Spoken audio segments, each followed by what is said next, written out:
Bismillahirrahmanirrahim.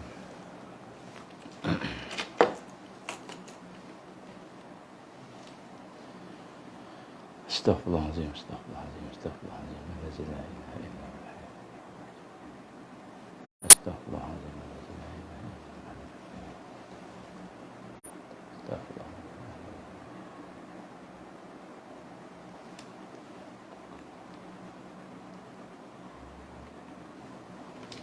La ilaha illallah wahdahu la syarika lah. Lahul mulku wa lahul hamd.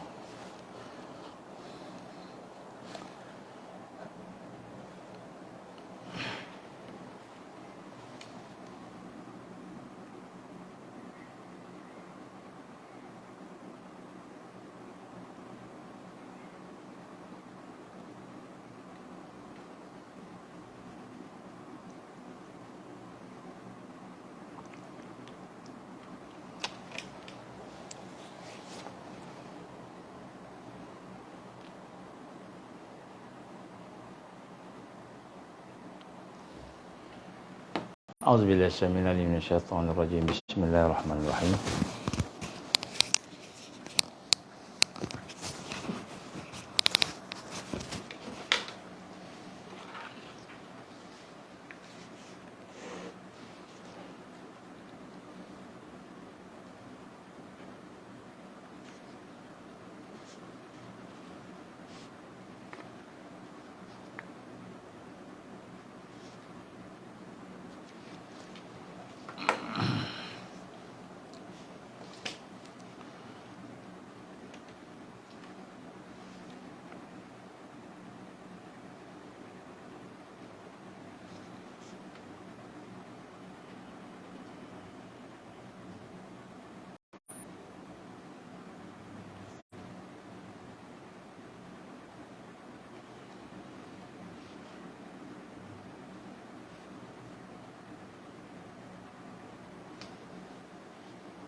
A'udzubillahi samil alim minasyaitonir rajim. Bismillahirrahmanirrahim. Kita tunggu sekejap insya-Allah sahabat-sahabat kita masuk.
Baik, insya-Allah kita mula dengan Ummul Quran Al-Fatihah. A'udzubillahi minasyaitonirrajim. Bismillahirrahmanirrahim.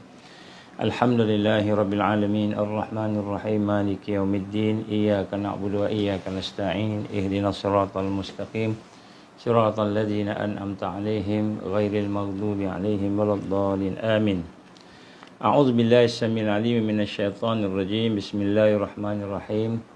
Innal hamdalillah nahmaduhu wa nasta'inuhu wa nastahdi wa nastaghfiruh wa na'udzu billahi min shururi anfusina wa min sayyiati a'malina may yahdihillahu fala mudhillalah wa may yudlil fala hadiyalah. Asyhadu an la ilaha illallah wahdahu la syarikalah wa asyhadu anna Muhammadan abduhu wa rasuluh. Qala rabbi shrah li sadri wa yassir li amri wahlul 'uqdatam min lisani yafqahu qawli. Rabbi zidni ilman amma ba'd.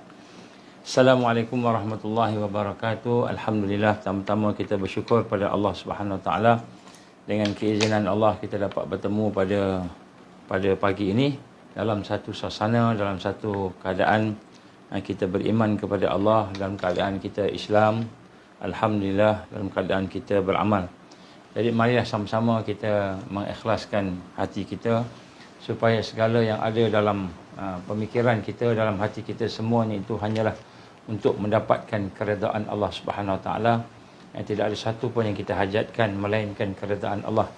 Allah menguji kita dengan berbagai-bagai. Ada di kalangan kita yang Allah uji dengan harta, ada yang di kalangan kita Allah uji dengan kita kata persahabatan, dengan kekeluargaan, dengan pekerjaan, dengan kesusahan bencana. Kita mendengar satu bencana berlaku pada hari ini, tadilah ataupun semalam, bagaimana tanah runtuh menyebabkan 69 orang terlibat dan kehilangan, mungkin sebagainya meninggal dunia dan sebagainya. Jadi kita sentiasa berada dalam keadaan ujian Allah Subhanahu Wa Taala. Kadang-kadang Allah uji kita dengan orang yang kita sayang, kadang-kadang Allah uji kita dengan sahabat-sahabat kita yang kita sayang, kadang-kadang Allah uji kita dengan mungkin harta kita dan sebagainya. Jadi untuk kita sentiasa membina kekuatan kita, maka sentiasalah kita menghubungkan segala apa yang berlaku itu dengan Allah Subhanahu Wa Taala. Kita patah balik kepada takwa, kita patah balik kepada iman, ihsan, dan kita patah balik kepada perkara yang asas dalam sunnah Rasulullah sallallahu alaihi wasallam, iaitu kita menghidupkan jihad, dakwah dan tarbiyah. Jadi pada hari ini insya-Allah kita akan berbincang berkenaan dengan beberapa perkara bersempena dengan keadaan suasana yang ada pada hari ini di seluruh negara kita. Suasana kelang kabut, di satu pihak dalam keadaan yang hebat, dia punya branding dia, propaganda dia. Dan di sebahagian pihak pula hebat, kena kecam. Sekarang ni fitnah ni, gelombang yang ada ialah gelombang fitnah. Gelombang yang mana Nabi gambarkan akan sampai satu masa di mana perkara-perkara yang baik, yang elok dikatakan jahat, buruk perkara yang buruk dikatakan baik, orang yang berbohong dikatakan orang itu amanah, orang yang amanah dikatakan berbohong. Jadi akan berlaku suasana demikian. Selagi kita tidak mengikat diri kita dengan iman, dengan takwa, dengan perjuangan, maka selagi itulah kita akan terpengaruh dengan beberapa perkara. InsyaAllah pada kali ini saya akan mengumumkan beberapa perkara berkenaan Ansar, Angkatan Sukarelawan Rakyat. Kita ada beberapa restructuring, pertukaran. Kita akan umumkan selepas daripada kita memberikan sedikit tazkirah, insya-Allah. Oleh itu kita mintalah supaya sahabat-sahabat kita terutama negeri-negeri dapat mengambil berat dan perhatian tentang apa yang nak kita umumkan, insya-Allah di akhir daripada perbincangan kita ini. Yang pertama sekali, perkara yang penting selain iman, selain daripada amalan kita, diri kita, ialah sahabat-sahabat kita, al-ukhuwah. Ukhuwah ni penting. Jadi bila kita berukhuwah pula, Allah akan uji kita dengan berbagai perkara lah. Ada masa kita senang, ada masa kita susah. Saya ingat lagi sahabat-sahabat yang telah pun meninggalkan, sahabat-sahabat saya sendirilah yang telah pun meninggalkan saya.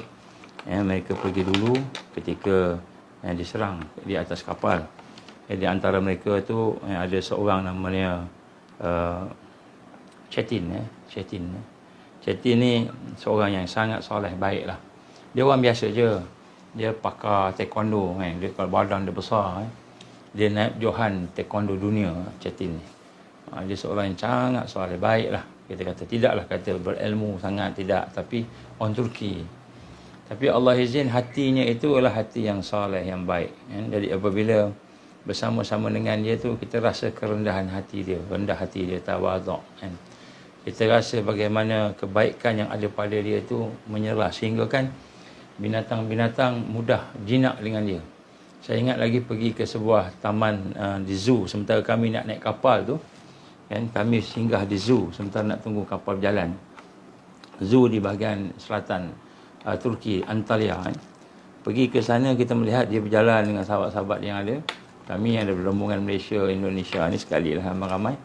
Dia tengok, dia jumpa dengan dia tengah duduk-duduk dengan isteri dia, dengan kawan-kawan dari Turki. Kan? Dia duduk buat macam gini.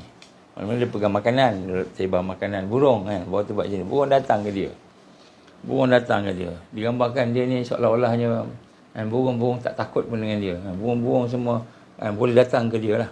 Walaupun dia baru berada di tempat tu. Digambarkan ketika dia nak di jenazahnya syahid, nak ditanam tadi, kita melihat burung-burung datang kan, berkumpulan-kumpulan datang keliling ke atas. Kemudian lepas tu duduk terbang dekat dengan dia punya kita kata keranda dia. Keranda dia. Tengok ni. Jadi orang-orang kata subhanallah, baiknya dia ni sehinggakan burung-burung pun bersama dengan dia kan.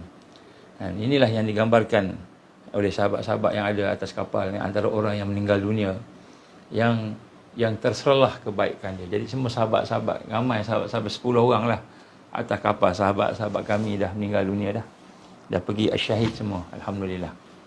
Dan kemudian begitu juga yang berada di Palestin, kawan-kawannya dah meninggal dunia, sahabat-sahabat yang mendahului kami. Dia dah pergi dah di Palestin tu, di Gaza tu, dan satu keluarga, dua keluarga. Ada salah satu daripada keluarga dia panggil An-Nasar. An-Nasar ni ialah digelaran dia, Ahmad An-Nasar, Abu Mukmin An-Nasar. Itu semua keluarga-keluarga dia. Jadi bila saya bersama dengan dia orang, terasa perjuangan, roh perjuangannya tu cukup hebat. Keikhlasan mereka cukup hebat, alhamdulillah. Sehingga digelar oleh orang di Gaza, digelar sebagai An-Nasar tadi. Siapa keluarga ni? Keluarga ni An-Nasar. Kenapa An-Nasar? Kerana dalam banyak-banyak keluarga yang meninggal dunia, yang syahid di bumi Gaza itu, mereka lah keluarga yang paling ramai sekali. Yang paling ramai sekali ialah keluarga disebut An-Nasar. Jadi sebab itulah di sini kita nak sama-sama merasakan bagaimana pentingnya kita untuk menjaga sahabat-sahabat.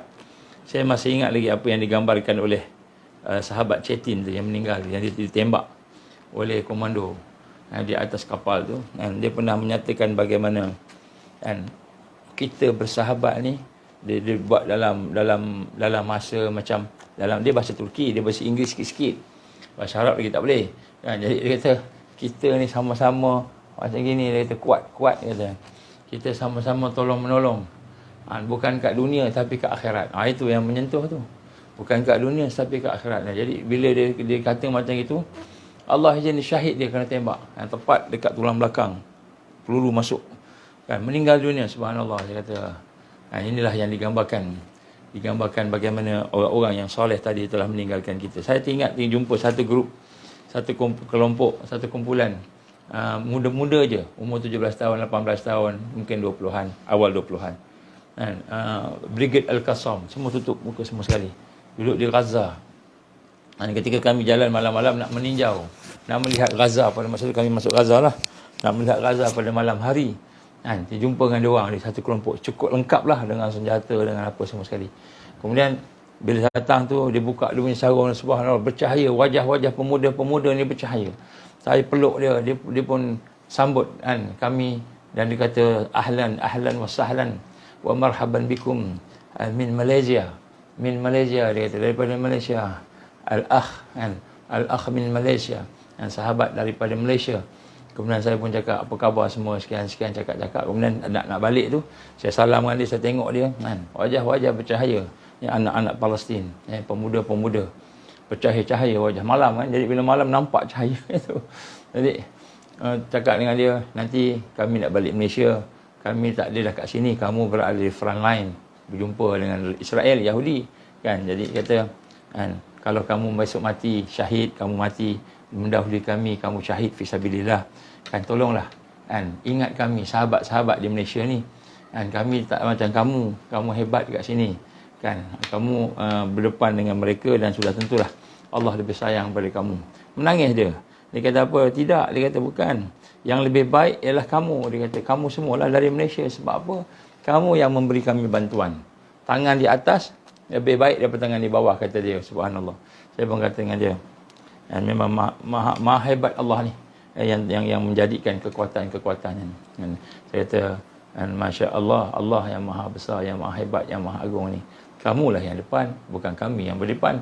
Lepas tu dia kata, tidak kan. Lepas tu dia pun kata, kalau kamu mati, kamu lebih baik daripada kami.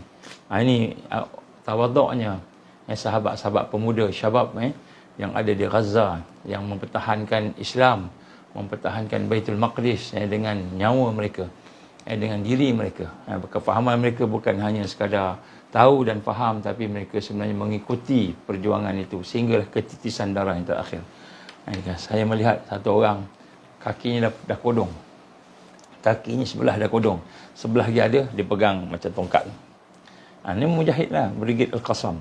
Saya tengok melihat dia kan.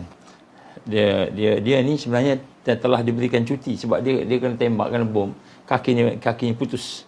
Kakinya putus. Jadi bila sebut tu dia kata sebelah kaki aku dah pergi ke syurga. Dia kata dah pergi syurga, dia gula-gula. Sebelah lagi ni belum. Kemudian yang lain-lain belum kan. Jadi aku tak nak ketinggalan. Nanti yang sebelah dah masuk, sebelah je kaki masuk syurga, yang lain tak masuk.